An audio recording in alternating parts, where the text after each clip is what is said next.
Sa ngalan ng Ama, ng Anak at ng Espiritu Santo. Amen. Sumainyo ang Panginoon. At sumayo rin. Mga kapatid, halinan dumulog sa banal na hapag ng Panginoon. At upang tayo maging marapat makibahagi sa ating pagdiriwang, aminin natin ang ating mga kasalanan. Inaamin ko sa makapangyarihang Diyos at sa inyo mga kapatid, na lubha akong nagkasala sa isip, sa salita at sa gawa, at sa aking pagkukulang. Kaya isinasamo ko sa mahal na Birheng Maria, sa lahat ng mga anghel at mga banal, at sa inyo mga kapatid na ako'y panalangin sa Panginoong ating Diyos. Kawan tayo na makapangyarihang Diyos, patawarin tayo sa ating mga kasalanan at patnubayan tayo hanggang sa buhay na walang hanggan. Amen. Amen.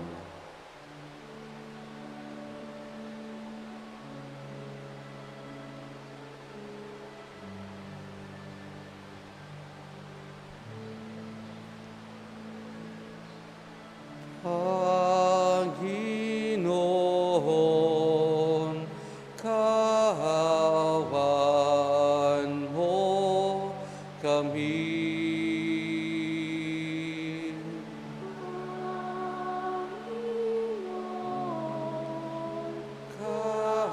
Kawan mo kami. Kristo, kawan mo kami. Kristo, kawan mo kami. Panginoon, kawan mo kami.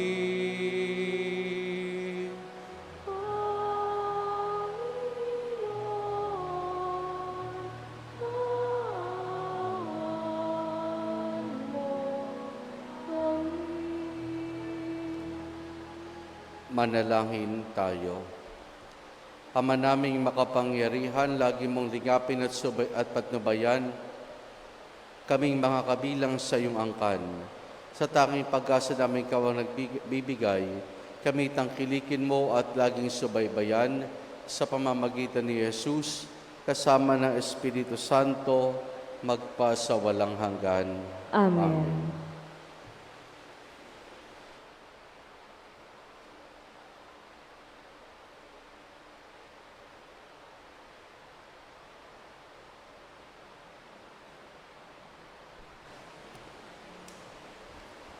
Ang salita ng Diyos mula sa aklat ng Henesis. Sinabi ng Diyos, magkaroon sa tubig ng maraming bagay na may buhay, at magkaroon din ng mga ibon sa himpapawid. Nilikha ng Diyos ang mga dambuhala sa dagat at lahat ng bagay na nabubuhay sa tubig at lahat ng uri ng ibon. Minasdan niya ang kanyang ginawa at siya'y nasiyahan. Pinagpala niya ang mga ito at sinabi, magpakarami ang lahat ng bagay na nabubuhay sa tubig at punuin ang karagatan, magpakarami rin ang mga ibon at punuin ang daigdig. Dumaan ang gabi at sumapit ang umaga, iyon ang ikalimang araw. Sinabi ng Diyos, magkaroon ng lahat ng uri ng hayop sa lupa, maaamo, maiilap, malalaki at maliliit. At gayon nga ang nangyari. Nilikha niya ang lahat ng ito at siya'y lubos na nasiyahan nang mamasdan ang mga ito. Pagkatapos likhain ang lahat ng ito, sinabi ng Diyos, ngayon, lalangin natin ang tao, ating gagawin siyang kalarawan natin. Siya ang mamamahala sa mga isda, mga ibon at lahat ng hayop, maging maamo o mailap, malaki o maliit. Nilalangan ng Diyos ang tao ayon sa kanyang larawan. Lumalang siya ng isang lalaki at isang babae, at sila'y pinagpala. Wika niya, magpakarami kayo at punuin ang inyong mga supling ang buong daigdig at pamahalaan ito. Binibigyan ko kayo ng kapangyarihan sa mga isda, sa mga ibon, at sa lahat ng maiilap na hayop, maging malalaki o maliliit. Binibigyan ko rin kayo ng lahat ng uri ng butil at mga bungang kahoy na inyong makakain. Ang lahat ng halamang luntian ay ibibigay ko naman sa maiilap na hayop, malaki man o maliit, at sa lahat ng mga ibon. At ito nga ang nangyari. Pinagmasdan ng Diyos ang lahat niyang ginawa at lubos siyang nasiyahan. Dumaan ang gabi at sumapit ang umaga. Ito ang ika-6 na araw. Gayon nilikha ng Diyos ang lupa, ang langit, at ang lahat ng bagay na naroroon. Sa loob ng 6 na araw, tinapos niyang likhain ang lahat ng ito, at siya'y nagpahinga sa ika-7 araw. Pinagpala niya ang ika-7 araw at itinangi, sapagkat sa araw na ito, siya nagpahinga matapos likhain ang lahat. Ganito ang pagkalikha sa lupa at sa langit. Ang salita ng Diyos. Salamat sa Diyos. Maningning ang iyong ngalan, poon sa sangkalupaan. Maningning ang iyong ngalan poon sa sangkalupaan. Ang likha mong langit, kung aking pagmasdan, pati mga tala, bituin at buwan. Ano nga ang tao upang iyong alalahanin, ay ano nga siya na sukat mong kalingain. Maningning ang iyong ngalan poon sa sangkalupaan. Nilikha mo siya na halos kapantay ng iyong luningning at kadakilaan. Pinamahala mo sa buong daigdig, sa lahat ng bagay, malakit maliit. Maningning ang iyong ngalan poon sa sangkalupaan. Mga bakat tupa, hayop na mabangis, at lahat ng ibong nasa himpapawid, at maging sa isda sa ilalim ng tubig. Maningning ang iyong ngalan poon sa sangkalupaan.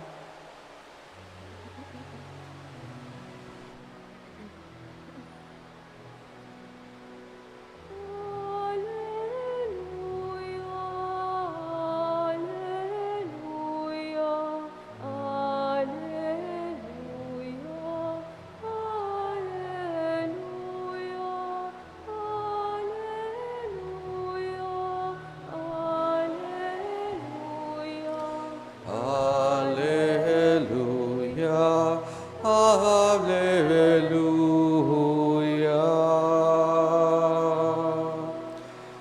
hallelujah.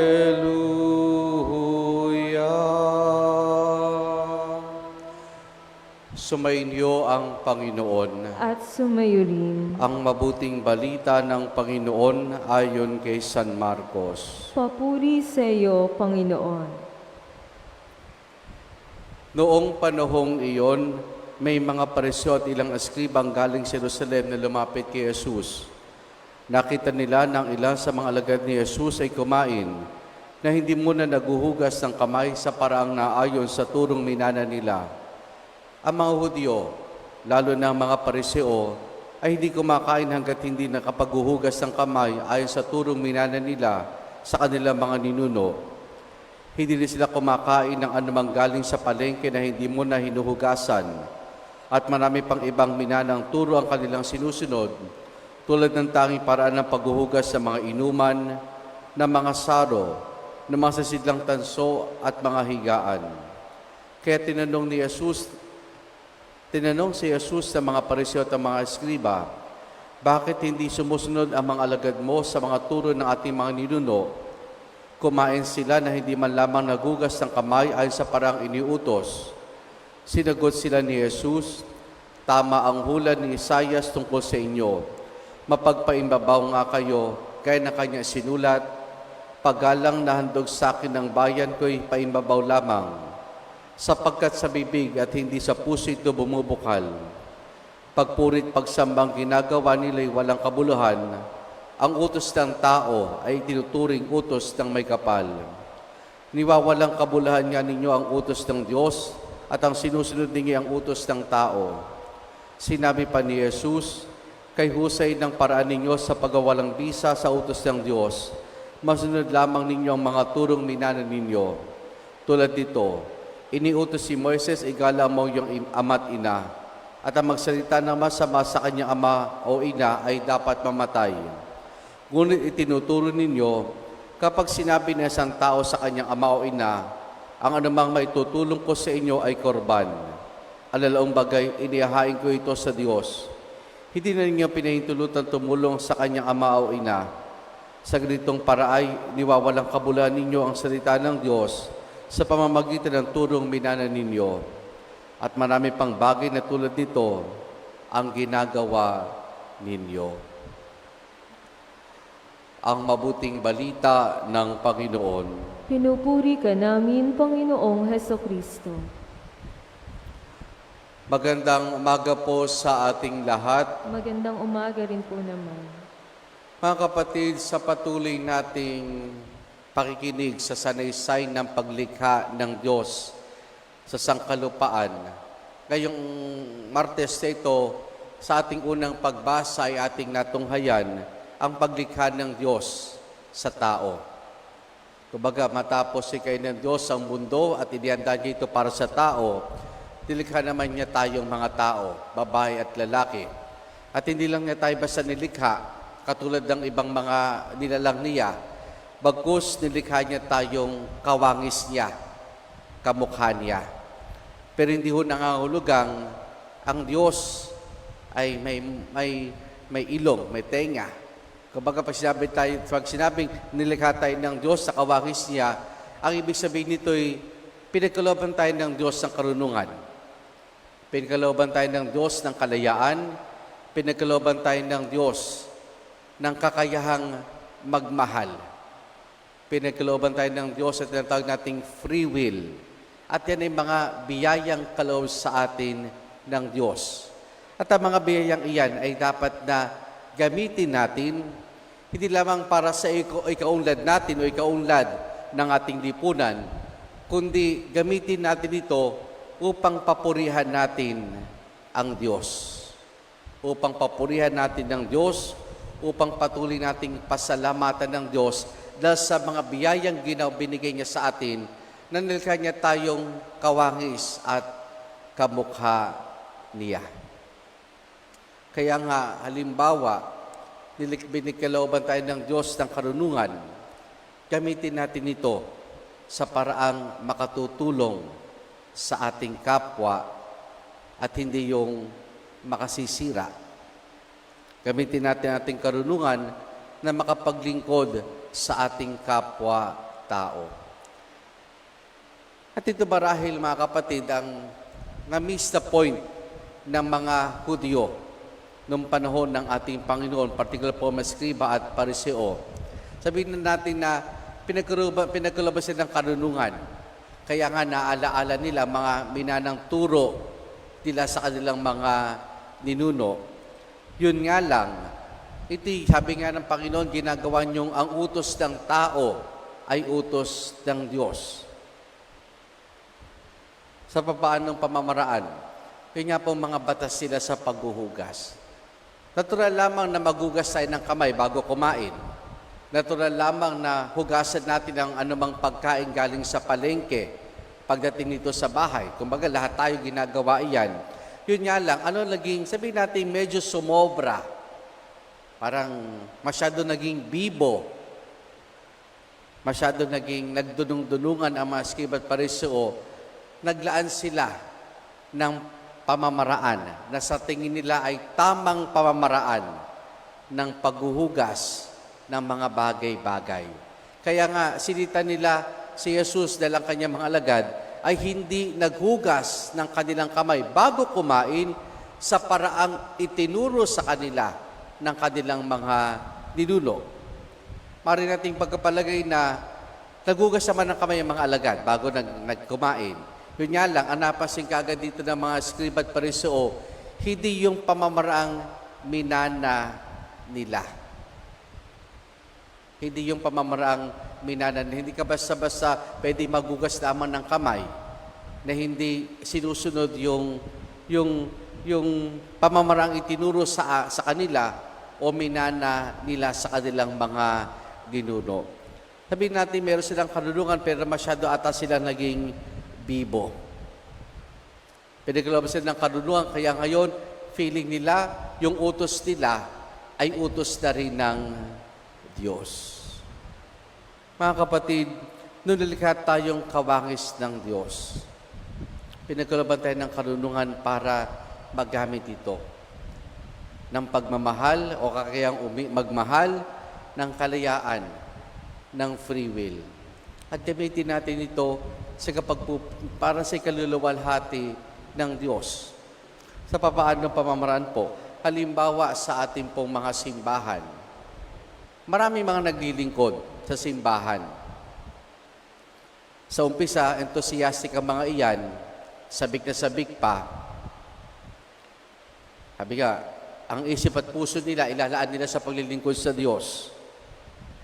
Pero pag nagtagal-tagal, kamusta na ang mga naglilingkod sa simbahan? Baka mamaya, katulad din tayo nung sinabi ni Jesus na, ang paggalang nandog sa akin ng bayan ko'y paimbabaw, sapagkat sa bibig at hindi sa puso ito bumubukal. Baka mamaya, yung ginagawa natin simbahan, panlabas na lamang. Masabi lamang na, naglingkod ako, kumanta ako, nag-serve ako, nagbasa ako, membro ako ng isang samahang pansimbahan. Madaling sabihin iyan. Pero, ano ba talaga ang nilalaman ng ating mga puso? Bumubukal ba ito talaga sa ating mga puso? Alam niyo, sa ating simbahan, hanggat kaya maglingkod, pinaglilingkuran natin, hinahayaan natin maglingkod. Kahit sabihin natin na may edad na yan, medyo nahihirapan, pero hanggat gusto ng taong iyon maglingkod, papabayaan natin. Kasi mahirap sabihan na, medyo matanda ka na. Baka gusto mo na magretiro. Wala namang mandatory retirement age ang paglilingkod sa simbahan. So given the fact na hindi tayo pwede magtanggal, mag-alis, pero wag din nating kakalimutan na tayo, kapag tayo naglilingkod, it is our responsibility. Responsibilidad natin na ibigay yung the best para sa Panginoon. Responsibilidad natin na ibigay yung the best para sa ating Panginoon. Kasi minsan, habang nagtatagal, baka mamaya, yun nga, wala na sa puso yung ginagawa, kundi panlabas na lamang. Masasabi na, member yan ng ganitong samahan. Member lang siya. Nakikilala siyang member, pero baka mamaya, yung karisma ng samang iyon, hindi na niya nagagawa. Ika nga, nagiging nominal na lang ang kanyang pagiging miyembro. Pero yung puso niya, malamang sa ibang bagay na natutuon. Habang tumatagal ang ating paglilingkod sa simbahan, sa Diyos, mas lalo tayong dapat na napapalapit. Mas lalo lumalalim ang ating ugnayan sa Panginoon. Mas lalo nating gusto na mahalin ang Diyos sa pamamagitan ng paglilingkod. Dahil ito naging pamamaraan natin ng pasasalamat sa Kanya. Sabi nga, ang pasasalamat nating mga tao sa Diyos, dapat kasing dami ng tibok ng puso natin. Our gratitude to the Lord should resemble every heartbeat in our hearts. Ito'y pagkakataon para suriin natin ang ating mga sarili, ang ating buhay, ang ating paglilingkod, yung pagiging kawangis natin ng Diyos sa lahat ng ating ginagawa. Ito ba'y nagmumula na lamang sa bibig at hindi na sa puso? Nawa mga kapatid, sa lahat ng ating ginagawa, ibigay natin yung the best sa Panginoon. Amen.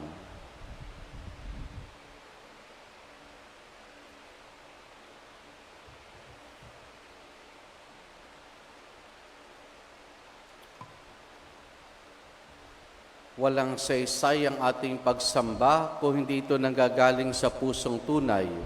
Manalangin tayo ngayon sa Diyos Ama upang gawin niyang malinis at tapat ang ating mga puso.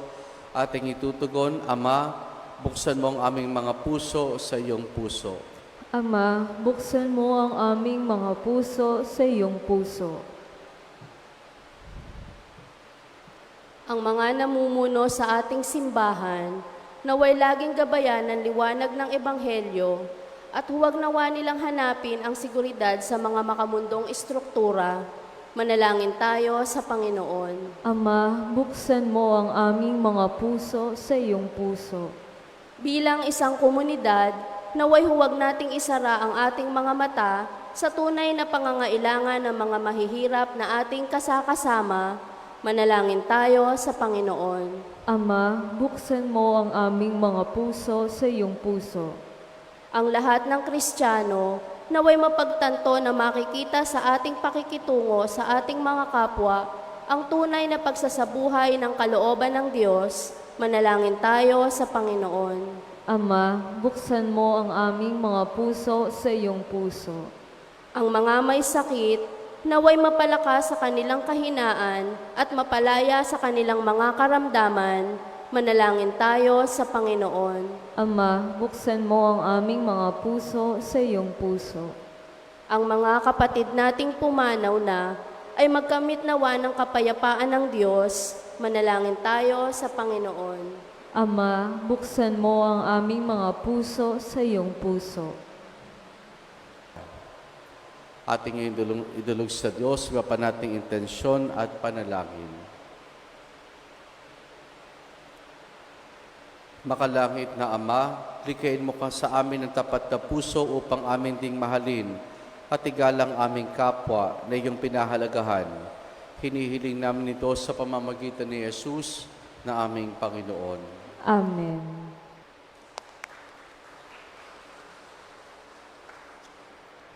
Pag-aaral.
Mga biyayang nagmula sa pagpapala mo.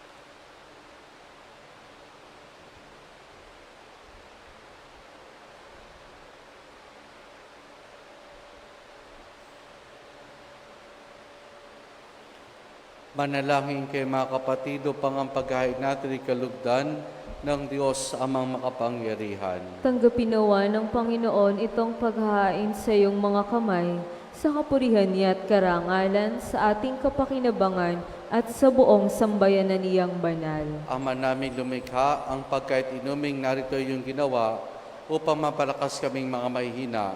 Ipagkaloob mong ito'y aming mapagsaluhan bilang pakikinabang sa buhay mong pangmagpakailanman.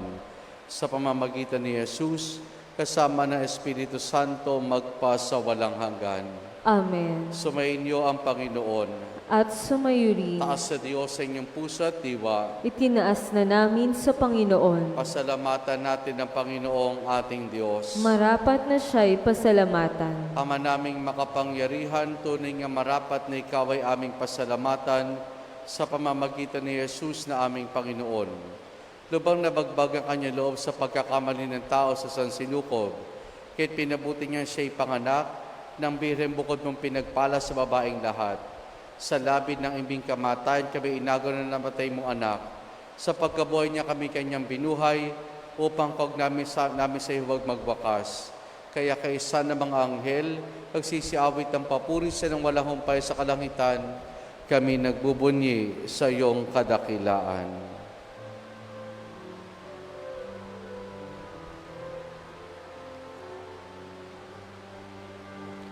Santo, Santo, Santo, Diyos makapangyarihan, puspos ng walhati ang langit at lupa. Hosana, Hosana sa kaitaasan. Pinagpala ang narito sa ngalan ng Panginoon. Hosana, Hosana sa kaitaasan. Hosana, Hosana sa kaitaasan.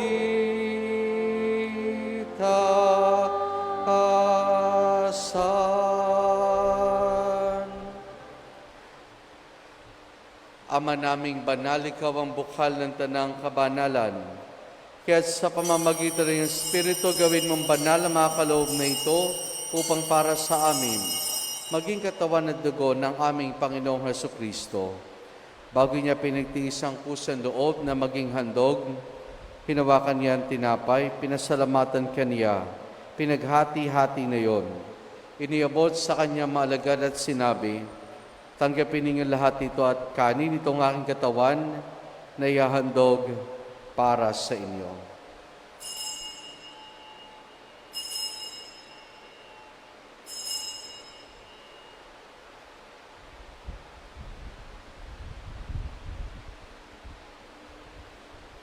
Gayon din naman na matapos ang hapunan, hinawakan niya ang kalis.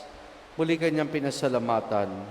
Iniabot niya ang kalis sa kanyang maalagad at sinabi, tanggapin ninyo lahat ito at inumin itong kalis ng aking dugo, ng bago't walang hanggang tipan. Ang aking dugo na ibubuhos para sa inyo at para sa lahat sa kapagpapatawad ng mga kasalanan. Gawin ninyo ito sa pag-alaala sa akin.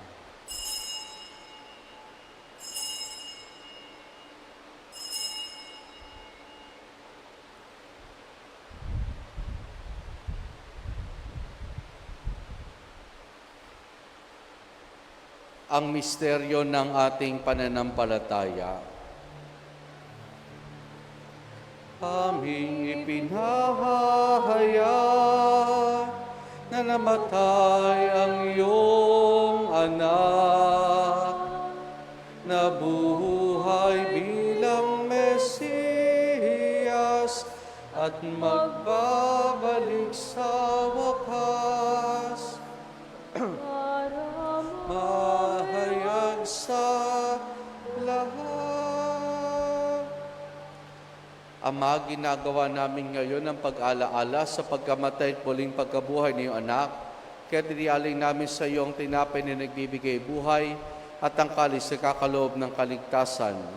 Kami nagpapasalamat dahil kami minarapat at tumayo sa harap mo para maglingkod sa iyo.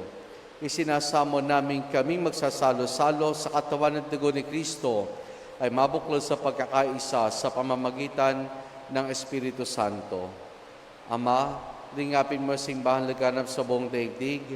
Puspusin mo kami sa pag-ibig kaysa ni Francisco naming Papa at ni Dennis sa aming obispo at ng Tanang Kaparian. Alalahanin mo rin ang mga kapatid naming nahimlay na may pag-asang sila'y muling mabubuhay, gayon din ang lahat ng mga pumanaw at mga kaluluwa sa purgatorio.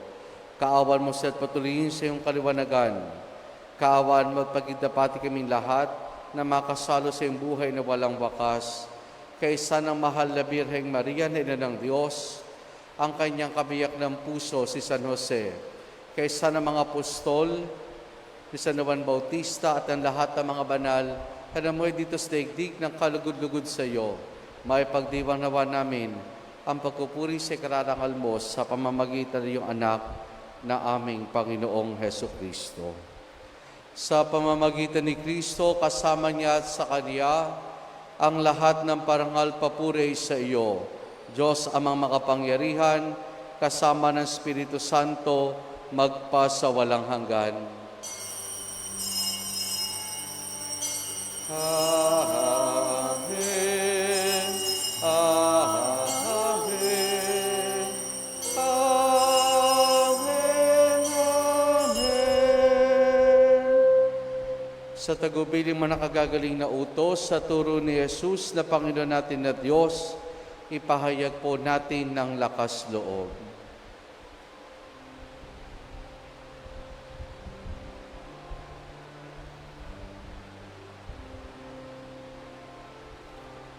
Ama namin, sumasalangit ka, sambahin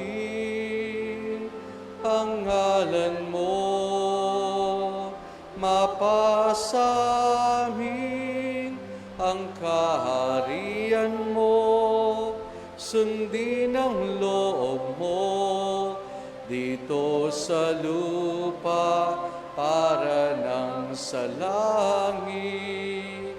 Bigyan mo kami ngayon ng aming kakanin sa araw-araw at patawarin mo kami sa aming mga sala para ng pagpapatawad namin sa nagkakasala sa amin, at huwag mo kaming ipahintulot sa tukso, at iadya mo kami sa lahat ng masama.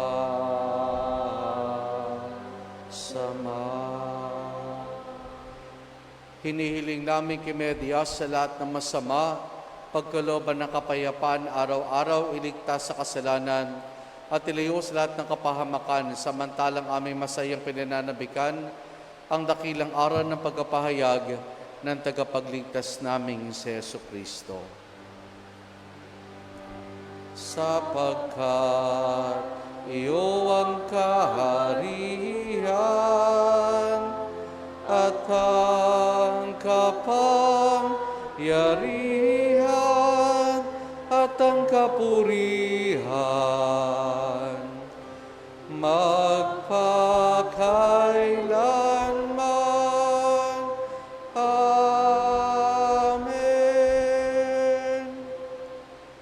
Panginoong Jesucristo, sinabi mo sa iyong mga apostol, kapayapaan ang iniwan ko sa inyong aking kapayapaan ang ibinibigay ko sa inyo.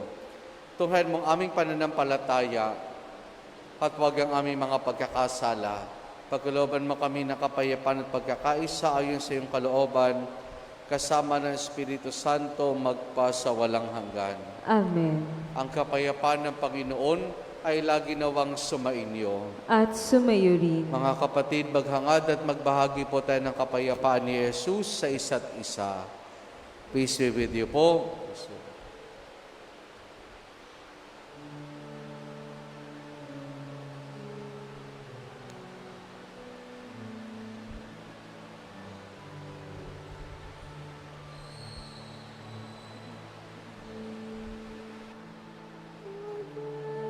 Cordero ng Diyos na nag-aalis ng mga kasalanan ng sanlibutan. Maawa ka sa amin. Cordero ng Diyos na nag-aalis ng mga kasalanan ng sanlibutan.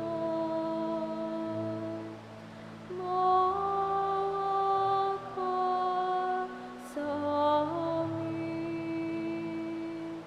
Agnus Dei quitones, peccata mundi, dona nobis pacem, dona nobis pacem, dona nobis pacem.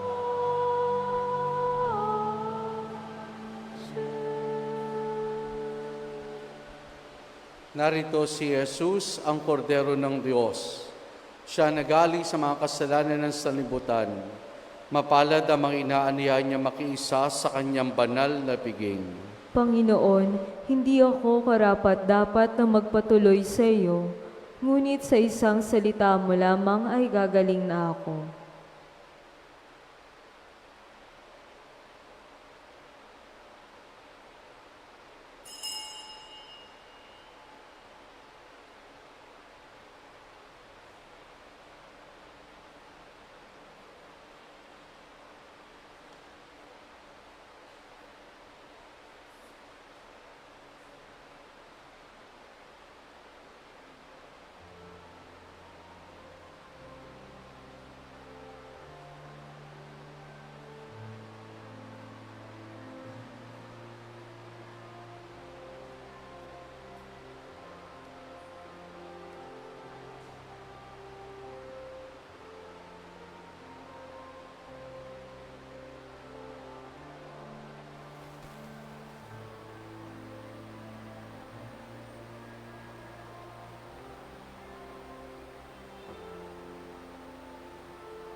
Manalangin tayo.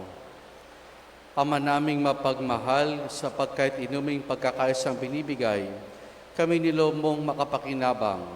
Kaisa ni Kristo kami naway makapamuhay upang makapamunga na may kagalakan para sa kapakanan ng aming kapwa-tao sa salibutan sa pamamagitan ni Jesus, kasama ng Espiritu Santo magpa sa walang hanggan. Amen.